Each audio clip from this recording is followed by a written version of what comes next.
ลือ6 ปีนะน้ำที่ตกมาที่วันดาราอีก เอาเรียนลมแล้วพวกนี้ ดาราเกาหลีมาหลาย สมเพราะเขาจง คือดาราเลยครับ สม ดา เพราะ ราเลยติ สมเพราะเขาจงว่าซื้อปีมันดุดแค่โตคิว2 เจ้านี่เจ้าเดียวนี่แน่นะจะบอกมันดุด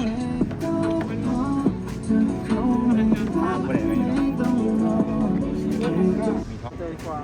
ก็ได้มา รับหนทางไปทางแมนเบิร์ดเลย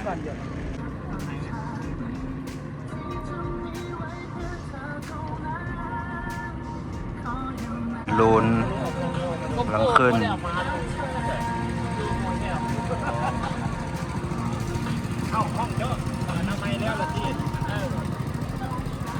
เนื้อไก่พอดีนะวิวงามยามแรงวังเวียงสุดยอด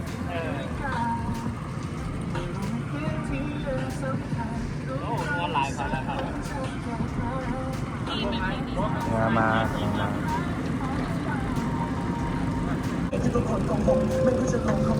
ให้เห็นมันใกล้ๆไ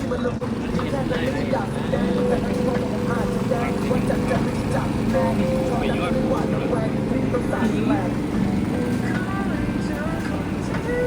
ก็ยามแรงวังเวียงเนาะเนื้อหลายนักท่องเที่ยวเกาหลีมันมาไปบุษงเฮือเว้ย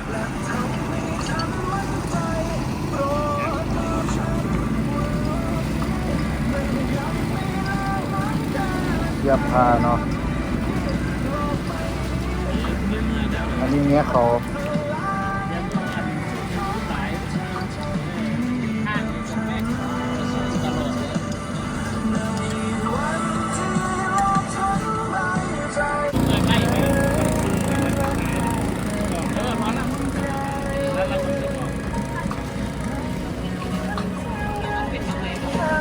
เป็นไว้พวกนี้ บอกไปไป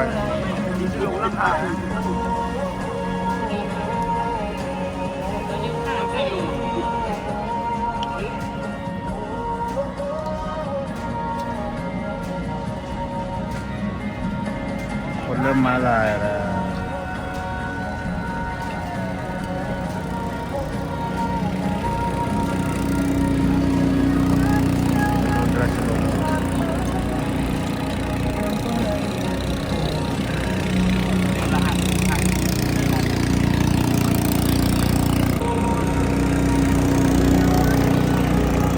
เรื่องเจ๊บานนะดาวลูกดอกดึกสัตว์เลยเนาะนั้นลงทั้งหลังเนาะ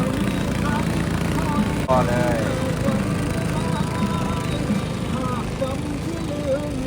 ยิงเป็นกติกาลงกันสนามบินเลยนะ ทาชิปิ้งแบ่เนาะคนทาชิปิ้งแบ่เอ้ยปิ้งหมูลงทานแซ่บในห้องหรือว่าในหลืบในซอย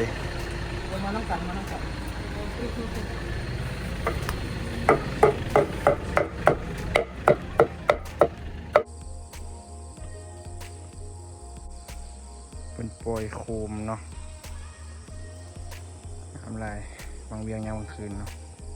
นักท่องเที่ยวมันปล่อยโคมไปกำลังปล่อยโคมเนาะนักท่องเที่ยวเกาหลี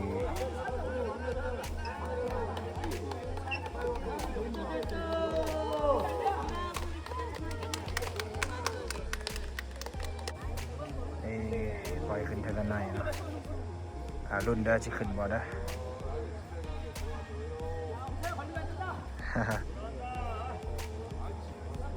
นี่ขึ้นบ่เนาะนี่โฮเทลอยู่วังเวียงเลยนี่นะ หมอกกำลังก้มเนี่ย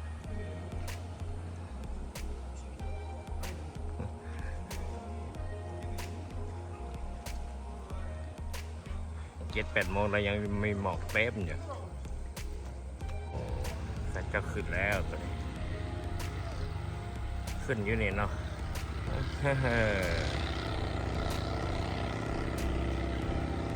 บ บางต้นไม้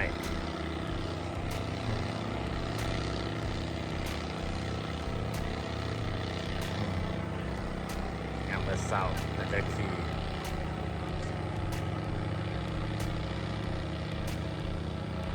มาทางนี้ป่ะรุ่นสองวัยแล้วนะ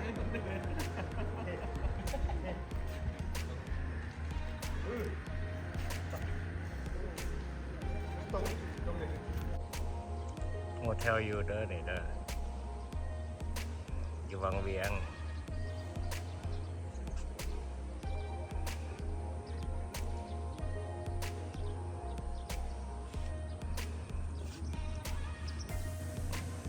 พระเจ้าสอนกระดุง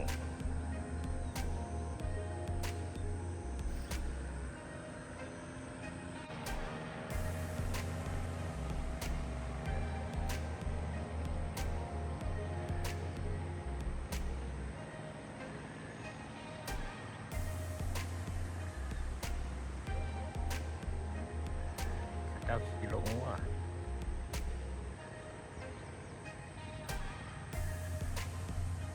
น่าลงอีกเลย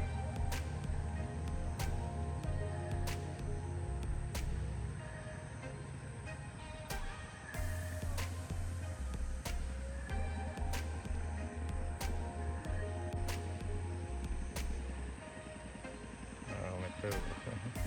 ปานน้อย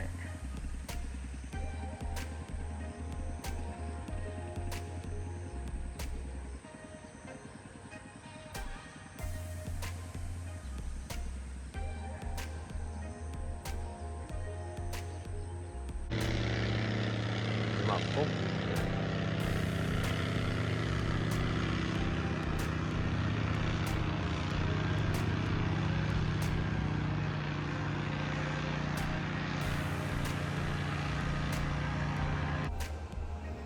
ที่ถัดจากโฮเทล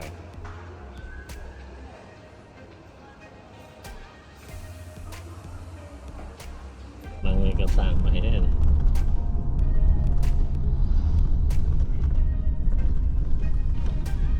ต่อไปกับบังเบิ้ลหรอบัดนี้เลยดินอยู่ในร่องสิครับเนาะ เย็นดี โอ้ไม่ใจกันรถนั้นต่อมันเป็นธงแล้วมันเป็นอะไรไปเบิ้ลคือชัดโอเคแถวนี้ดินไฟน้องงามขนาดเลย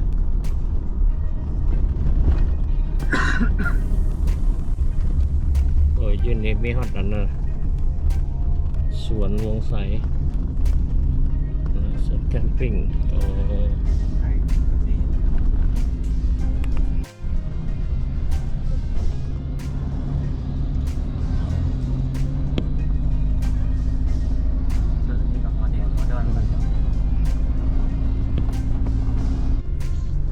ลิตรเป็นนอน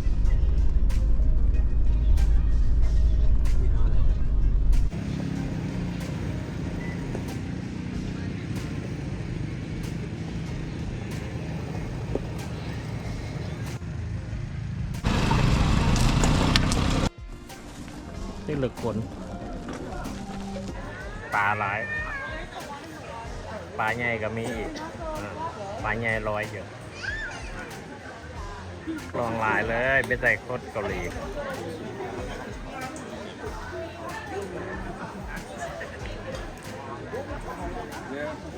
ยังไม่มีใครอาบน้ำเถอะ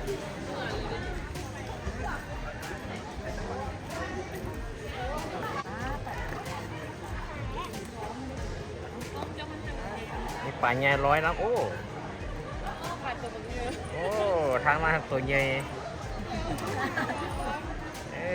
ปลาตัวใหญ่เลยปลาดังโม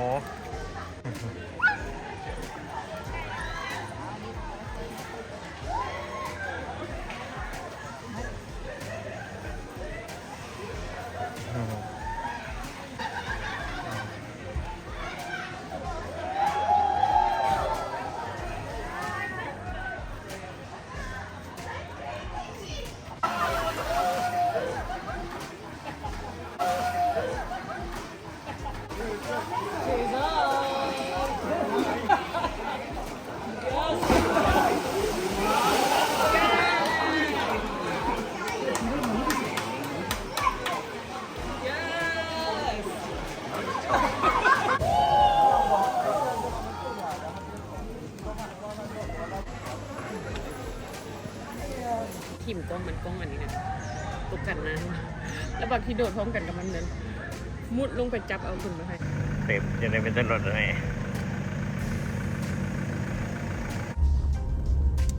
เขาจะปลูกอย่างวันเนาะ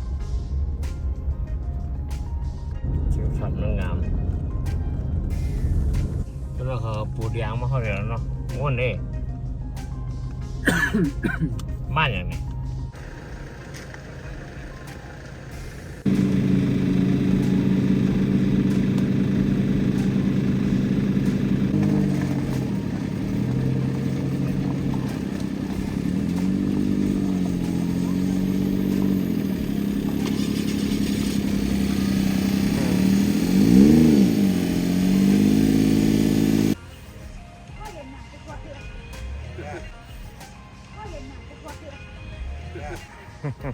สร้างหน่อยมาหาพบสร้าง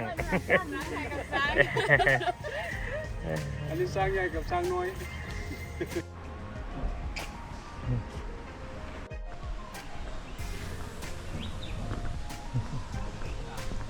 ยังอินเตอร์ปาร์ค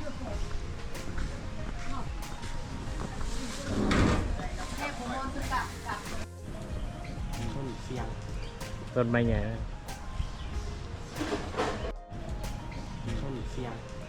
ต้นไม้ใหญ่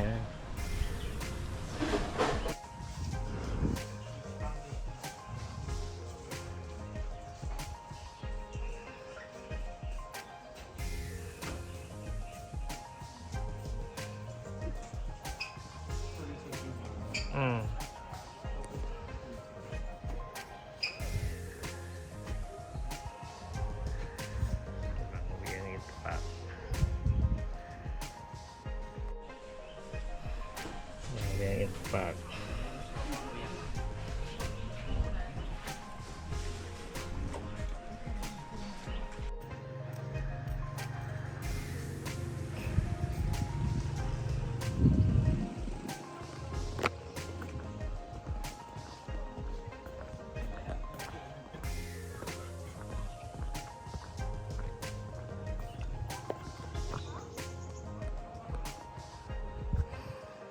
อะไรอินเตอร์ปาร์ค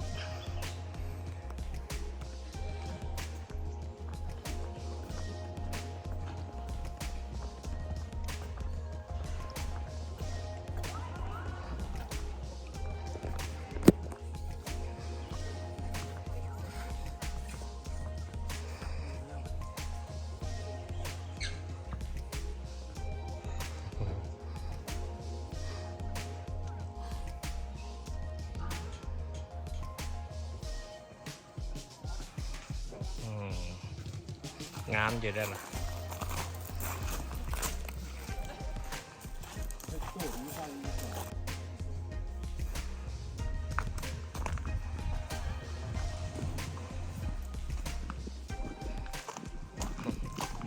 จะโดดน้ำ